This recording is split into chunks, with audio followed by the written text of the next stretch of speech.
நண்பர்களே, தமிழ்நாட்டில் ஆகச் சிறந்த மிகப்பெரிய அரசியல் இயக்கம் எது அப்படிங்கிற கேள்வி எல்லார் மனசுல இருக்கு. அது எந்த கட்சி? அனைத்து இந்திய அண்ணா திராவிட முன்னேற்ற கழகமா, இல்லை திராவிட முன்னேற்ற கழகமா, காங்கிரஸா, பிஜேபியா? எந்த கட்சி மிகப்பெரிய கட்சினா சந்தேகத்திற்கு இடமில்லாமல் அனைத்து இந்திய அண்ணா திராவிட முன்னேற்ற கழகம் தான்.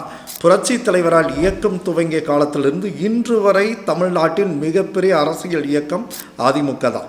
ஏன்னால் இயக்கம் தொடங்கிய காலத்திலிருந்து 32 ஆண்டுகள் ஆளுங்கட்சியாக இருந்த ஒரு மிகப்பெரிய இயக்கம். இப்போ 2021 திமுக ஆளுங்கட்சியான இந்த சமயத்துலையும் கூட நீங்கள் வாக்கு வங்கியை கரெக்டாக நீங்கள் அனலைஸ் பண்ணி பார்த்தீங்கன்னா அதிமுக தான் மிகப்பெரிய அளவு ஸ்கோர் பண்ணியிருக்கு. நான் ஒரு புள்ளி வரணும்னு சொல்லட்டுமா? தமிழ்நாட்டில் கடந்த 8 தேர்தல்களில் சிறுபான்மை மக்களோட வாக்குகள் முழுமையாக எந்த கூட்டணிக்கு போகுதுன்னா அது திமுக கூட்டணிக்கு போகுது. தமிழ்நாட்டில் 7% கிறிஸ்துவர்கள் இருக்காங்க, 6% இஸ்லாமியர்கள் இருக்காங்க. 13% ஓட்டு, கிட்டத்தட்ட 6,36,00,000 ஓட்டில் 85 லட்சம் 90 லட்சம் ஓட்டுகள் சிந்தாமல் சிதறாமல் திமுகவுக்கே போகுது. காரணம், பிஜேபி எதிர்ப்பு அப்படிங்கிற ஒரு ஆயுதத்தை பயன்படுத்தி முழுக்க எந்த பிரச்சனையும் இல்லாமல் ஒரு 90 லட்சம் ஓட்டு திமுக கூட்டணிக்கே போகுது.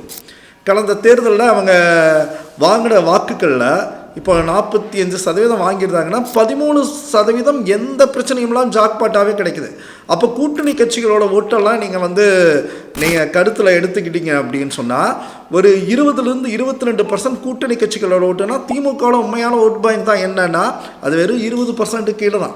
ஆனால் அதிமுகவோட வாக்கு வங்கி அவங்க 25% ஓட் பேங்க் ஒரு நாளும் கீழே குறைஞ்சதே கிடையாது. கூட்டணி தயவில் கூட்டணி கட்சிகளின் வாக்குகளால் மட்டுமே திமுக தொடர்ந்து ஜெயித்துட்டே இருக்கு. இதுதான் ஸ்ட்ராட்டஜி. ஆனால் ஏடிஎம்கே தனிப்பெருங்கட்சியாக என்னைக்குமே லீடிங்கில் இருக்கிற ஒரே கட்சி அதிமுக தான்.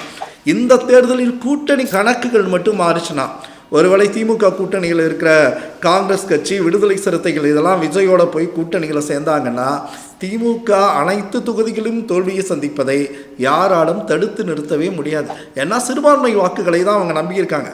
சிறுபான்மை வாக்குகள் ஸ்பிட் ஆச்சு அப்படின்னு சொன்னால் நிச்சயமாக திமுக படுதோல்வியை சந்திக்கும்.